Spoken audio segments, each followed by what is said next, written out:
Meus irmãos, nós estamos numa série de pregações no domingo à noite.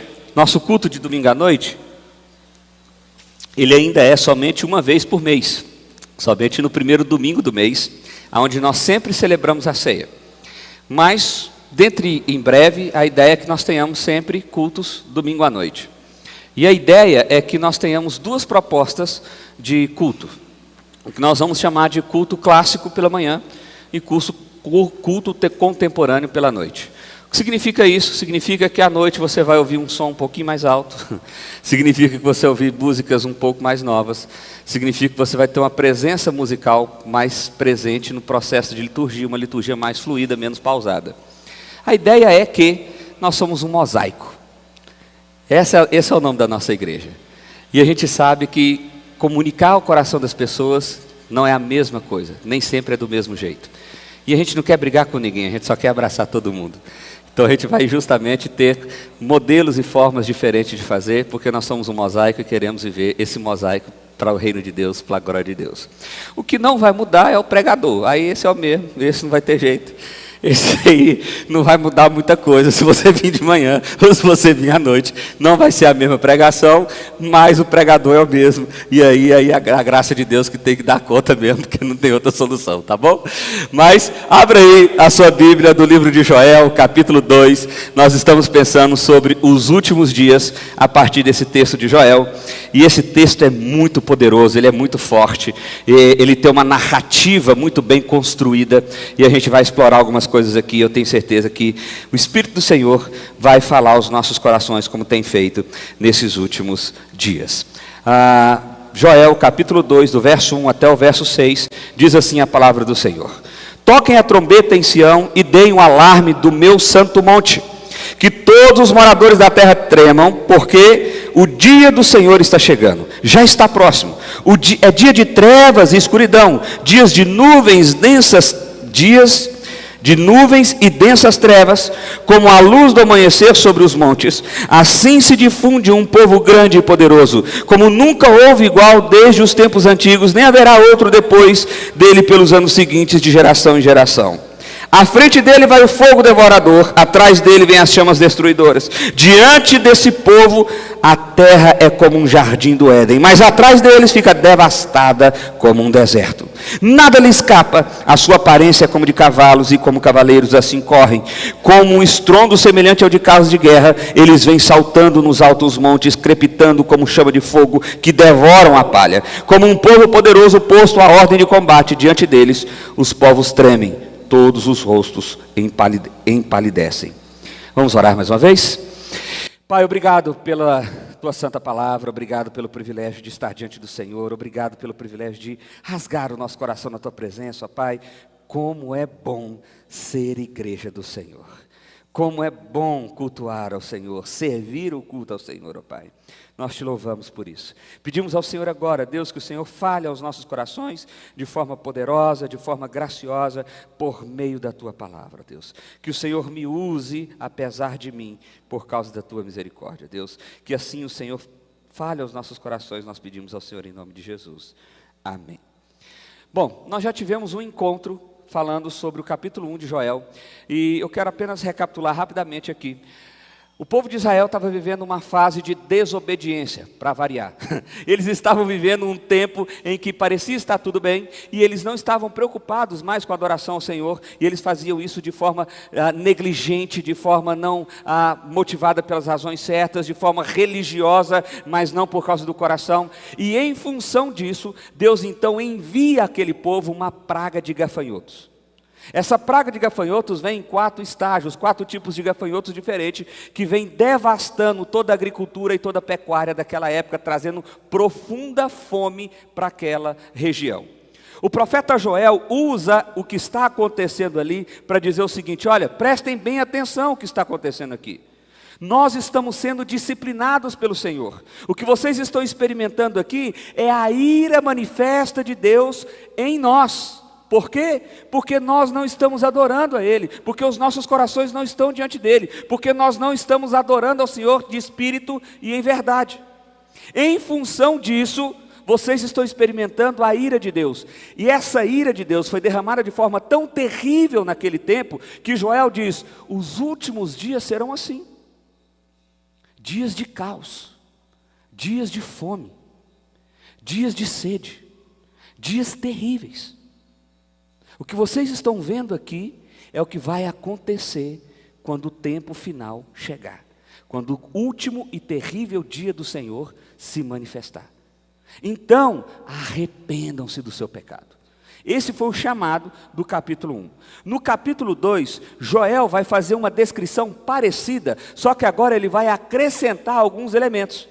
Porque ele agora traz uma descrição de uma nova realidade, que não é os gafanhotos, mas de um povo inimigo. De um povo inimigo. Então, a primeira coisa que esse texto nos chama a atenção é para a gravidade do pecado. Eu e você precisamos perceber a gravidade do pecado nas nossas vidas, na sociedade, na cidade, porque por vezes nós vivemos como se pecado não fosse nada, como se não influenciasse em lugar nenhum, como se não fizesse diferença nenhuma. Não, pecado é um negócio que leva o povo para o inferno, mas não tem nada a ver com a nossa vida diária, não tem nada a ver com a nossa vida cotidiana, não tem nada a ver com o meu coração. Mas quando um texto desse vem à tona, nós precisamos dar atenção a ele, começar a pensar assim: se Deus está olhando para a realidade do pecado dos nossos corações de forma séria, por que a gente deveria olhar de forma negligente? Preste atenção, o texto começa dizendo assim: toque a trombeta em Sião e dê o alarme ao meu santo monte, que todos os moradores da terra tremam, porque o dia do Senhor está chegando, já está próximo. Pessoal, presta atenção no que eu vou falar, porque o que eu vou falar é algo extremamente importante, é algo extremamente relevante. O dia do Senhor está chegando, o final está aí, e o final vai ser assim: é dia de trevas e de escuridão, dias de nuvens e densas trevas, é dia onde não tem luz, é dia onde não tem esperança, é dia onde não tem uma luz no fim do túnel, não, é dia onde ninguém enxerga nada, dia de trevas, dia de escuridão. Essa é a realidade do que é o último dia. E como ele vai ser? Como a luz do amanhecer sobre os montes, assim se difunde um povo grande e poderoso, que nunca houve igual desde os tempos antigos, nem haverá outro depois deles pelos anos seguintes, de geração em geração. O que vocês vão experimentar não é uma simples praga de gafanhoto, apesar de já ser ruim demais. O que vocês vão experimentar é uma grande perseguição de um grande exército numeroso, que é como raios, é como o raio solar no nascer do sol. Ele preenche todo o espaço, ele preenche todos os lugares, ele não pode ser contado. E esse povo terrível, esse povo é grande e poderoso, e não tem outro pior do que eles. À frente deles vai o fogo devorador, e atrás dele vem as chamas destruidoras. Ou seja, não tem jeito de escapar. Se você pegar de frente, você está lascado, de lado também. E se você ficar para trás, você também está lascado. Isso aqui, meu irmão, é uma narrativa do que viria a ser, alguns vão dizer, do que viria a ser a destruição do Império Babilônico em direção ao povo de Israel. Nós vimos isso aqui, se de fato o momento histórico é esse, quando você lê o livro de Lamentações, você vai ver o cenário depois que esse poderoso povo passou. E o que Deus está fazendo aqui? O que Joel está revelando aqui? Por que essa história é importante para nós? Porque essa história está dizendo o seguinte: olha, o povo de Israel era um povo santo, escolhido de Deus, eles tinham aliança, eles tinham a tábua, eles tinham a lei, eles tinham tudo. Eles tinham tudo. E esse povo, no decorrer da caminhada, se tornou negligente na sua adoração, na sua vida com Deus. Eles começaram a viver de forma ritualística e não de coração. Eles começaram a viver de qualquer jeito, e eles deixaram com que o pecado fosse o modus operandi de sua vida. Está tudo bem, é assim que funciona. Esse é o fluxo. A partir do momento que isso foi se desenvolvendo, Deus punia o povo. Exército se levantava, povo inimigo se levantava, praga se levantava, agricultura se destruía, muitas coisas vinham acontecendo. Mas agora o que Deus está dizendo é o seguinte: olha, eu vou enviar um grande e terrível exército, e esse vai destruir tudo de uma vez por todas. E ele está dizendo isso de uma realidade futura que ia acontecer logo ali na frente, alguns anos depois, na época do profeta Jeremias. E ele está dizendo uma realidade que vai alcançar a gente ainda. Como assim, pastor? Assim.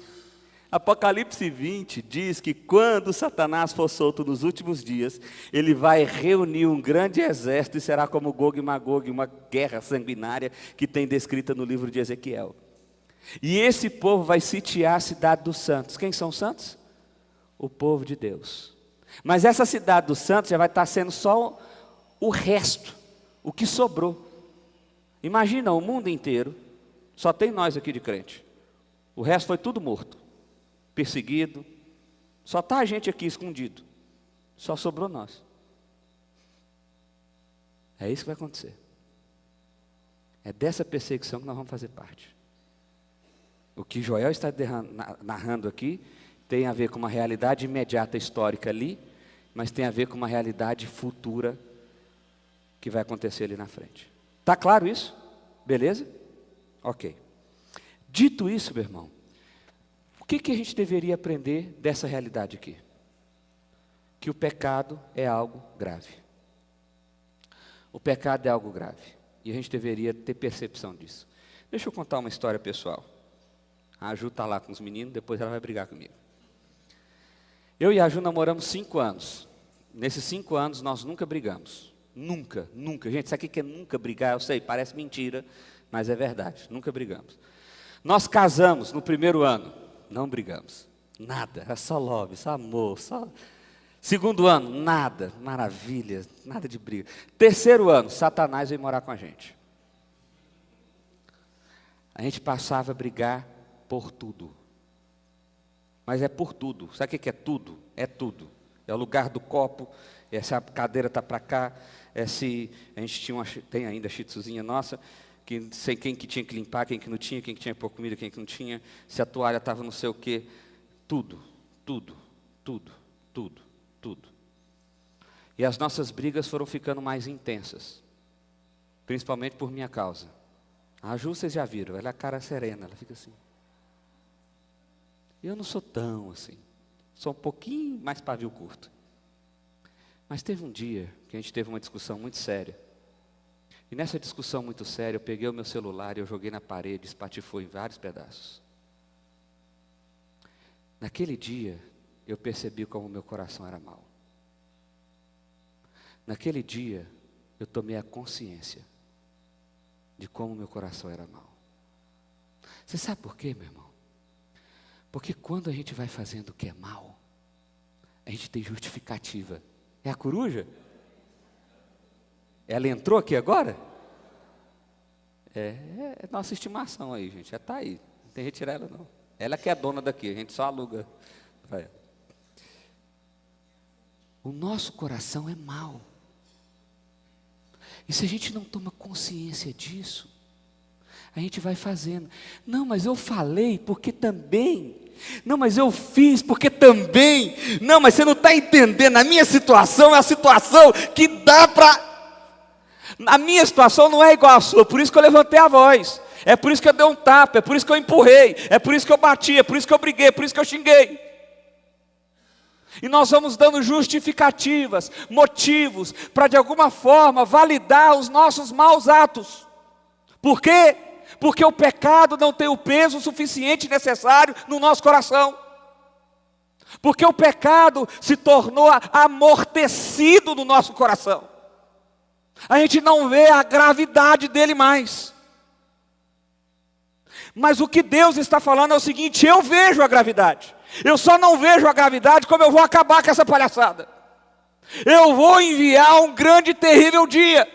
E nesse grande e terrível dia, tudo vai ser destruído. O que está à frente, o que está atrás, o que está do lado, nada vai sobrar.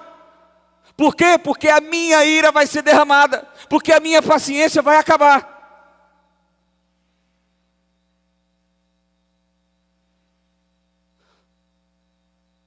Em 2014, eu fui fazer um desses cursos de plantação de igreja, coisas nesse sentido, e envolvia uma avaliação de perfil comportamental. Eu acho que eu já contei essa história. E aí eu e a Ju tinha que fazer, a esposa do pastor tinha que fazer. E o meu perfil comportamental com a Ju fez o DISC, fez o QATI, fez o outro não sei o quê, foram uns 3 métodos que eles usaram. Em todos os métodos, eu e a Ju é completamente oposto, assim, ó. Não tem um ponto de conexão, zero. É assim, é 100% para um lado e 100% para o outro. Chegou na reunião de uma psicóloga, ia dar um feedback, e a psicóloga diz assim, nossa, vocês são muito diferentes. Mas isso é bom, porque vocês podem se complementar. Eu acho que se a gente fosse igual, ela ia usar outra frase, mas tudo bem, faz parte do trabalho dela. E aí, vocês são muito diferentes, então, isso é bom, vocês podem se complementar, mas tem que ter um cuidado, né? Ela virou para mim, ela já falou assim, olhando para mim, tem que ter um cuidado, né? Por exemplo, o seu perfil é um perfil em que você gosta de impor mais as suas opiniões e as suas ideias. E a sua esposa é mais insegura, então provavelmente você não dá espaço de fala para ela. Quando ela falou isso, a Ju fez assim. Eu olhei assim e falei, calma. Aí depois ela falou assim, por exemplo, ela foi dando uns exemplos, a pessoa foi empolgando, e a Ju foi... Mas aquilo foi tão bom para nós, foi realmente maravilhoso. Por quê? Porque eu comecei a perceber que a minha esposa é uma pessoa diferente de mim. Que na minha cabeça era muito difícil de ver isso. Óbvio demais, mas difícil demais para o meu coração. E por ser diferente de mim, ela tinha virtudes, dificuldades diferentes de mim. Mas o meu orgulho, a minha vaidade, não. Ela tem que fazer como eu faço. Ela tem que pensar como eu penso. Ela tem que agir como eu ajo. Meu irmão, depois dessa choque de realidade, e óbvio, depois da percepção do Evangelho, da gravidade do pecado do meu coração, então o nosso relacionamento começou a ir em outra direção. Então a gente começou a caminhar em outra percepção. Então a gente começou a chamar Jesus para a nossa relação, para que Jesus fosse o centro dos nossos conflitos. Conflitos existem até hoje, bem menos.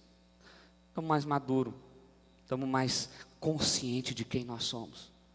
Estamos mais conscientes do que é o pecado do nosso coração. Porque se isso é importante para Deus, isso deveria ser importante para nós. Mas o texto continua, olha só.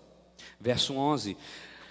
Deus vai chamar esse povo ao arrependimento, mas eu quero que você preste atenção em como Ele chama esse povo ao arrependimento. O Senhor levanta a voz diante do seu exército, porque o seu arraial é enorme, e quem executa as suas ordens é poderoso. Sim, grande e muito terrível é o dia do Senhor, quem poderá suportar?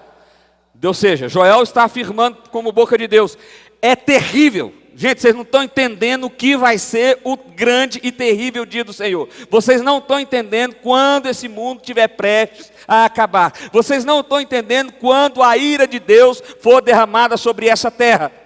Assim, agora mesmo, diz o Senhor, convertam-se a mim de todo o coração, com jejum, com choro e com pranto. Rasguem o coração e não as suas roupas. Convertam-se ao Senhor, o seu Deus, porque Ele é bondoso, compassivo, tardio em irar-se e grande em misericórdia. Você está entendendo o que significa esse chamado de arrependimento de Deus? Esse chamado de arrependimento de Deus significa rasgar o coração e não as vestes. Eu adoro essa expressão. Isso aqui é lindo demais. Porque qual era o problema? O problema é que diante de um terrível dia, o problema é que diante de uma surra do Senhor, o problema é que diante de um momento mau, a gente até fala, Deus me perdoa, meu Deus, eu vou mudar, nunca mais, nunca mais. Mas o que nós estamos fazendo? Rasgando as vestes. Eu conheci uma história de um cara que pegou Covid em 2020. E aí ele quase morreu. E ele gravou um vídeo para a família, pôs no grupo da família. Irmãos, Eu quis para dizer que Deus é bom demais e que nós precisamos largar a bebida, meu irmão. É uma maldição na nossa família. E nós vamos largar isso, e nós vamos vencer isso, porque Deus é misericordioso. Irarará, irarará, irarará, irarará, irarará. Passou um mês, pau. 2 meses, pau. 3 meses, vou sair só um pouquinho. 4 meses, ruim. Esses dias eu encontrei essa pessoa e falei, você está precisando pegar um Covid de novo, né? Por quê? Porque é um rasgar de vestes. É um rasgar de aparência. A gente usa as palavras certas. A gente usa as circunstâncias certas. A gente parece fazer as coisas certas.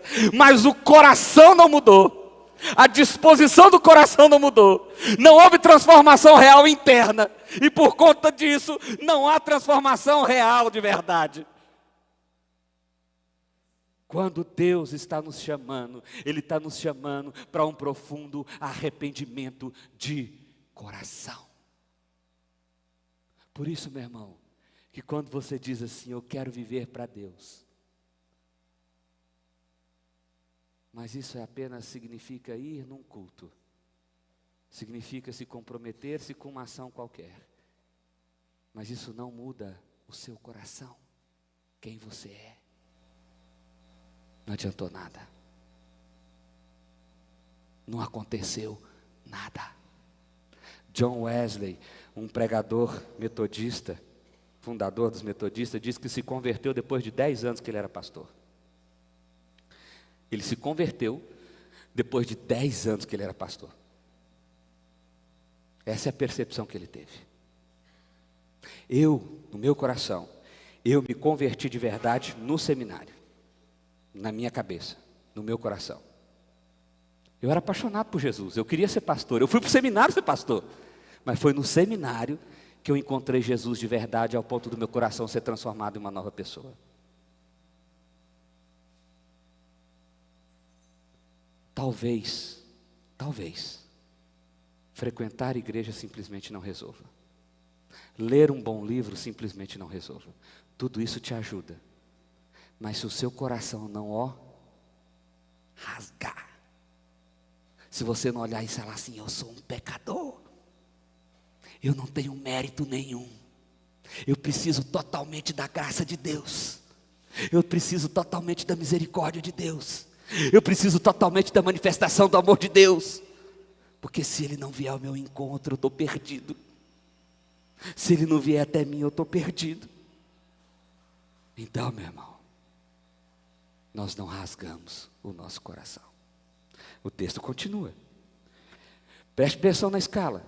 Se eu percebo a gravidade do pecado, e agora eu me arrependo e converto meu coração completamente a Deus, então o que eu experimento? Qual o efeito natural disso?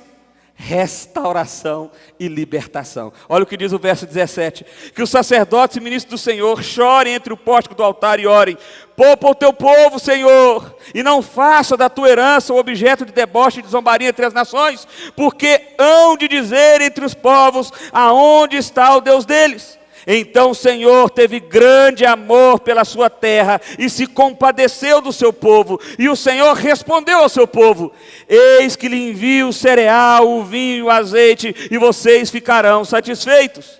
Nunca mais farei vocês motivo de zombaria entre as nações. Perceba o efeito? Você está entendendo a lógica de Deus aqui? Eu entendi a gravidade do pecado.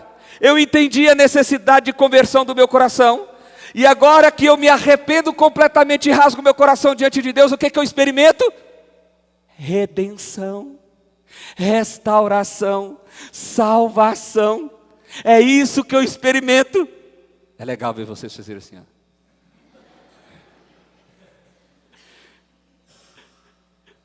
Ela é bonita, não é? A zona branca. Meu irmão, é isso que nós experimentamos. Restauração. Você sabe por quê? Deus é um Deus de graça. De graça. Meu irmão, você não está entendendo. A mão da ira do Senhor está pronta e ela vai ser despejada. Mas o desejo de Deus não é despejar a ira dele. O desejo de Deus é manifestar a graça dele. Por isso esse clamor, por isso esse grito: clamem ao Senhor, reúnam o povo, proclamem um santo jejum, rasguem o seu coração diante de mim. E quando os sacerdotes assim o fizeram, qual foi a resposta imediata de Deus? Então o Senhor teve grande amor pela sua terra e se compadeceu do seu povo. O Senhor respondeu: eu lhes envio o cereal, o vinho, o azeite, vocês ficarão satisfeitos. Olha, não se preocupem, as pragas vão ser dispersas. Vocês experimentarão de fartura. Vocês experimentarão de prosperidade, porque eu vou fazer isso em favor de vocês, por causa da minha graça. Por causa da minha graça. Por causa do meu amor. Verso 21 termina dizendo: não tenham medo, ó terra, alegrem-se e exulte, porque o Senhor fez grandes coisas. Sabe qual é a imagem que eu tenho? De um Deus, eu já falei isso, vocês já vão me ouvir falar isso muitas vezes, porque eu quero muito viver essa cena. Eu quero muito até o último e terrível dia do Senhor, e aí a gente vai estar sendo arrebatado no último e terrível dia do Senhor. Vai ser top demais. Aí pensou, fogo vindo de lá, pau quebrando de cá, e a gente assim, e lá em cima está Deus assim, ó. E aqui assim, ó. E eu quero pegar, dar um abraço nele, eu quero que ele me gire, igual gira uma criança assim, sabe? Porque essa é a realidade do nosso Deus. A realidade do nosso Deus é esse Deus Pai, que nos envolve com os teus braços e com o teu amor. No entanto, isso requer de nós o quê? Profundo arrependimento. Verdadeiro arrependimento. Reconhecimento real dos nossos pecados. Mas Deus ainda faz uma promessa ainda maior. Olha o que diz o verso 28 em diante, em quarto lugar. E acontecerá depois disso que derramarei o meu espírito sobre toda a humanidade. Os filhos e as filhas de vocês profetizarão, os velhos sonharão, os jovens terão visões, até sobre os servos e sobre as servas derramarei o meu espírito naquele dia. Mostrarei prodígios no céu e na terra, sangue, fogo e coluna de fumaça. O sol se transformará em trevas e a lua em sangue, antes que venha o grande e terrível dia do Senhor. E acontecerá que todo aquele que invocar o nome do Senhor será salvo. Porque no monte de Sião e em Jerusalém estarão os que forem salvos, como o Senhor prometeu, e entre os sobreviventes aqueles que o Senhor chama. Qual é a promessa? A promessa é que o próprio Espírito de Deus vai vir sobre nós. Aqui era uma promessa do que aconteceria. E esse Espírito nos garantirá a eternidade com o Pai. Está entendendo isso aqui? Gravidade do pecado. Profundo arrependimento, rasgar o coração. Experimento redenção e restauração. Mas essa redenção e restauração agora, ela é manifestada pela presença do Espírito Santo de forma eterna. Pastor, tem como eu perder a salvação? Depende. Ué, depende? Depende. Depende de quem te salvou. Se foi você, se foram os seus méritos, se foi com a sua performance, então eu farei para você, fica preocupado, que eu acho que vai dar ruim para você. Mas se foi a graça de Deus, se foi a misericórdia de Deus, se foi o amor eterno de Deus, selado pelo Espírito Santo de Deus, qual a possibilidade, meu irmão, de você perder isso? Nenhuma, porque o próprio Espírito é o penhor, é a garantia da nossa salvação. Deus estabelece isso como promessa por algo que aconteceria de imediato. Isso já aconteceu, meus irmãos? Aconteceu. Atos capítulo 2. Tudo isso aqui aconteceu. Pedro, inclusive, resgata na sua pregação esse texto de Joel para dizer, olha, o que foi profetizado lá para o Joel, o dia em que o Espírito viria sobre os povos, sobre os velhos, sobre os jovens, sobre os servos, sobre todo mundo, e o dia que o Espírito reinaria, eu estaria no meio da sua igreja, esse dia chegou. Todas essas manifestações de poderes extraordinários e coisas miraculosas aconteceram. Esse Espírito agora está no meio da igreja de Jesus. Esse Espírito agora garante a igreja de Jesus. Esse Espírito agora conduz a igreja de Jesus para o próprio Jesus. Porque Ele habita em nós. Esse Espírito habita em nós. Assim como Ele prometeu que viria, Ele prometeu que estaria, e Ele prometeu que nós chegaríamos. Há dúvidas no nosso coração quanto à realização da promessa de Deus? Não deveria, de forma nenhuma, em hipótese nenhuma, porque o Senhor prometeu, e como Ele prometeu, Ele cumpriu, e Ele vai cumprir novamente quantas vezes for necessário. Quantas vezes for necessário. O que fazer então? Quais as ações práticas que isso leva para os nossos corações? Hoje o trem deu ruim aí? No fim deu certo, beleza. O que fazer, gente? Em primeiro lugar, precisamos reconhecer a gravidade da presença do pecado em nossa cidade e em nossos corações. Sabe, nós precisamos parar de viver com essa desculpa de que está todo mundo errado e só nós estamos certos. Nós precisamos começar a olhar para o nosso coração de forma sincera. Nós precisamos começar a olhar para o nosso coração de forma profunda. A gente começa a perceber, vem cá, quais são os meus pecados? Quais são os meus ídolos? O que eu tenho colocado no lugar de Deus? O que tem gerado esse orgulho e essa vaidade exagerada? Porque o Evangelho de Jesus me chama para a humildade. O Evangelho de Jesus, ele faz duas coisas com a gente. E ao mesmo tempo, é o negócio mais doido do mundo. Ele nos humilha lá embaixo. Porque Ele não esconde a podridão que há no nosso coração. Ele não esconde a nossa insignificância, a nossa incapacidade. Ele diz, olha, você não é nada. Você não pode nada. Mas ao mesmo tempo que Ele nos humilha, Ele nos recolhe e nos exalta.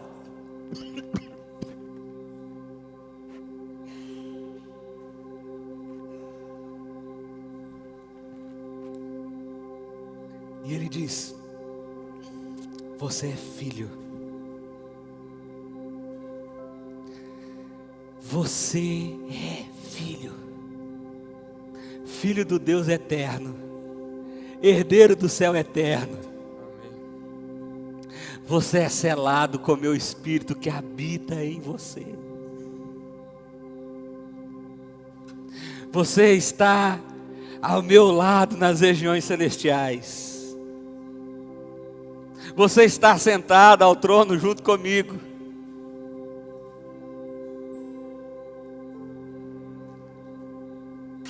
Esse é o Evangelho de Jesus. Que no que depende de nós, nós só precisamos pedir desculpa e perdão. E que no que depende de Deus, nós somos exaltados a um lugar de honra que nós não merecemos. Nós somos levados a um lugar de honra aonde não nos cabe. Segundo lugar, o Deus que graciosamente nos chama ao arrependimento, Ele graciosamente nos chama ao arrependimento de coração. Qual que é a sua resposta? Você sabe por quê, meu irmão? Chega de arrepender com as vestes. Sabe, chega desse negócio de, tá bom, vou ter a atitude certa, vou ter o comportamento certo. Deus não está interessado nisso não, meu irmão. Deus está interessado no seu coração. O comportamento é consequência do que está dentro do seu coração. É por isso que às vezes nós até temos comportamentos legais. Nós até mudamos algumas das nossas atitudes. Nós até temos algumas ações que parecem ser boas demais, mas elas não duram, elas não persistem, elas não perseveram. E por quê? Porque é apenas comportamento. O que Deus requer de nós é o nosso coração. É o nosso coração. O que Ele requer de nós é quem de fato nós somos. é a profundidade do nosso ser. Qual é a sua resposta? Deus está te perguntando isso nessa noite. Deus está te chamando ao arrependimento nessa noite. Qual é a sua resposta? Terceiro, a graça e a misericórdia de Deus vem ao nosso encontro, apesar de nós. Por isso, abrace-a de todo o coração. Você não é merecedor da mensagem que você está recebendo nessa hora. Porque Deus está te chamando para uma relação íntima com Ele. Deus está te chamando para ser envolvido pelos braços dEle. E você não merece receber esse convite. Mas ainda assim Deus está fazendo. Então abraça esse convite. Corre para Ele. Entrega seu coração para Ele. E fala: Senhor, eu quero esse negócio para mim. Eu quero viver a realidade desse amor. Eu quero viver a realidade dessa presença. Eu quero, Deus. Chega de viver para mim mesmo. Chega de viver brigando as minhas brigas, lutando por causa do meu orgulho. Chega de viver brigando com todo mundo. Me ajuda a abraçar essa graça, Jesus. Me ajuda a ser envolvido por essa paz. Me ajuda a experimentar essa realidade. Quarto lugar, vivemos o já e o ainda não. O que significa isso? Nós já fomos restaurados e perdoados pela graça, mas ainda vivemos as mazelas do pecado. Ainda a podridão do pecado persiste no nosso coração, porque essa restauração completa só se dará no último dia. Mas nós já somos filhos, herdeiros do céu eterno, ainda não habitantes lá, mas nós já somos cidadãos eternos. Por isso, vivamos a certeza da esperança do Evangelho, da eternidade, agora mesmo. Conscientes dessa graça, conscientes de quem nós somos, conscientes da mazela do pecado ainda presente no meu coração e na sociedade em que eu estou inserido. Isso não mata a minha esperança, isso não mata a minha alegria, isso não mata o meu ânimo. Por quê? Porque eu vivo agora, com a certeza da esperança do amanhã. Eu vivo agora como cidadão da eternidade. Eu vivo agora como filho e habitante de Deus. Quinta, o Espírito Santo já veio. A promessa de Joel capítulo 2 foi cumprida em Atos capítulo 2. Por causa disso, Ele é a garantia de que chegaremos na linha de chegada. Glória a Deus. Meu irmão, não tem nada que pode nos arrancar dos braços do Senhor, nem você. Não tem nada que pode nos tirar dos braços do Senhor, porque é o próprio Espírito que nos garante. É Ele que nos conduz, é Ele que nos carrega. Isso deveria trazer paz aos nossos corações. Isso deveria trazer leveza na nossa caminhada. Isso deveria trazer perdão para as pessoas que nós estamos magoados. Isso deveria nos fazer pedir perdão para pessoas que nós magoamos. Porque quem me conduz é o Espírito. Não é meu orgulho, não é minha vaidade, é o Espírito. É o Espírito do Senhor. Eu quero terminar com essa frase. Vivemos dias maus, porém temos a certeza de um belo amanhecer. Por isso, descanse seu coração na esperança do Evangelho de Jesus e desfrute da realidade da graça de Deus, hoje mesmo, agora mesmo, nesse exato momento. Nós vamos louvar o Senhor. E eu queria que quando essa música for cantando, for tocada, que você tivesse um tempo de oração seu aí, assentados, mas que você pudesse refletir sobre o que nós acabamos de falar aqui. O que a gente falou aqui foi muito sério, foi muito profundo para o nosso coração. Você precisa se deleitar disso, você precisa absorver isso. Então, tome um tempo seu com Deus nessa hora.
Posso ver as multidões prostradas aos teus pés, ó Rei Jesus. Eu posso ver, são mãos erguidas em adoração a ti, Jesus. Toda a terra, um novo canto que exalta e glorifica-te, Jesus. Em toda a terra, um povo santo que vive pra ti, ó Rei Jesus.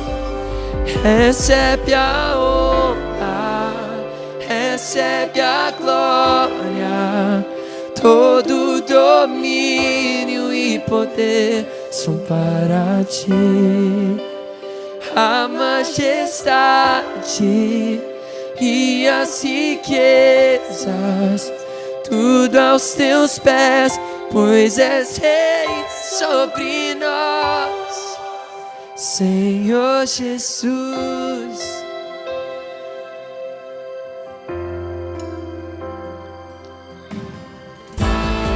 Posso ver as multidões prostradas aos teus pés, ó Rei Jesus.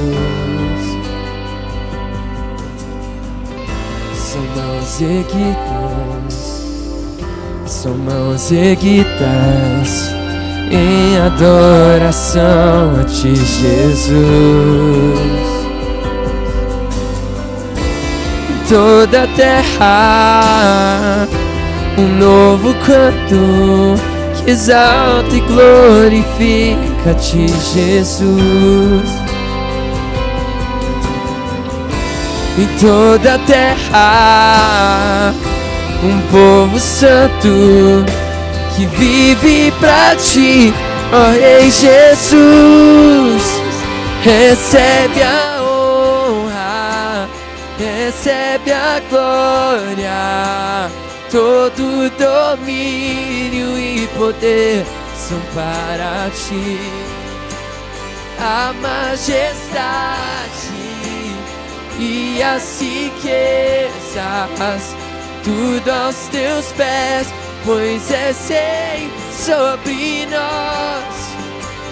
Recebe a honra, recebe a glória, todo domínio e poder são para ti. A majestade e as riquezas, tudo aos teus pés, pois és Rei sobre nós, Senhor Jesus.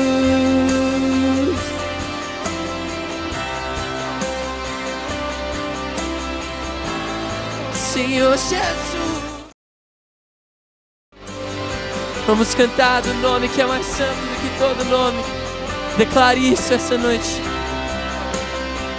Aleluia. Oh, cante. Jesus, Jesus, Jesus. Cante isso essa noite. Jesus, Jesus,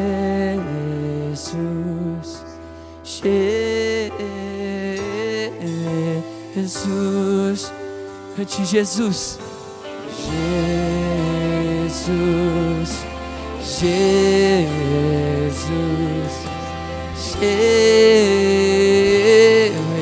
Jesus. Uma última vez. Jesus, oh, Jesus, Jesus. Recebe a honra, recebe a glória, todo domínio e poder são para ti. A majestade e as riquezas, tudo aos teus pés, pois és rei sobre nós. Recebe a honra, recebe a glória, todo domínio e poder são para ti. A majestade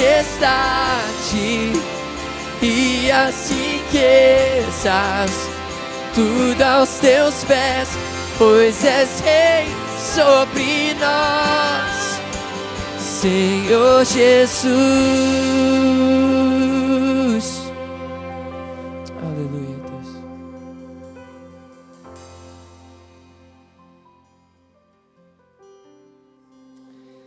Feche seus olhos, meus irmãos. Vamos. Pai, obrigado por tudo, Deus. Obrigado pelo choque de realidade da Tua palavra, Deus. Obrigado, Deus, porque o Senhor nos confronta mesmo. O Senhor não passa a mão na nossa cabeça, o Senhor não esconde quem nós somos. Mas obrigado porque mesmo quando o Senhor olha e sonda os nossos corações e vê tantas coisas más que ali tem, o Senhor não nos rejeita. O Senhor continua olhando para nós com um olhar de ternura. O Senhor continua olhando para nós com um olhar de amor. O Senhor continua nos desejando de forma intensa.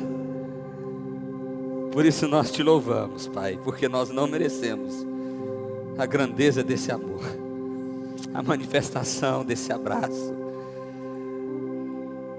Pai, obrigado. Que o Espírito do Senhor, ó Deus, nos desperte dia a dia para a Tua presença, para a realidade do nosso pecado,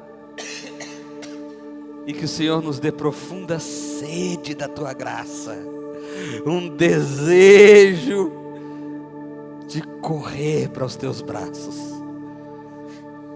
de ser envolvido pelo Teu amor diariamente, Pai. Pai, que essa realidade seja vista e percebida nas pessoas que estão ao nosso redor, no nosso casamento, com os nossos filhos, com amigos, com pessoas do nosso trabalho. Pai, que essas pessoas possam olhar para nós e ver, tem algo diferente ali. É o Espírito do Senhor que habita em nós. É a graça do Senhor que nos sustenta. É o Senhor que nos dá poder para manifestar a verdade do Teu Evangelho. Por isso, Deus, nós rasgamos o nosso coração diante de Ti. Nós rasgamos a nossa alma diante de Ti. Reconhecemos quem nós somos e reconhecemos quem Tu és. Ser com os meus irmãos aqui, ó Pai. Fortaleça nas lutas, porque há lutas que parecem grandes demais, há barreiras que parecem intransponíveis demais, Pai.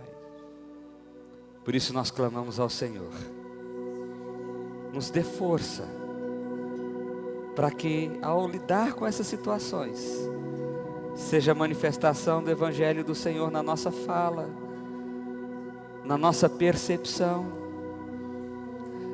seja a condução do Espírito do Senhor, ó Pai, nas nossas decisões. Que seja, ó Pai, o Senhor nos fortalecendo e nos abençoando.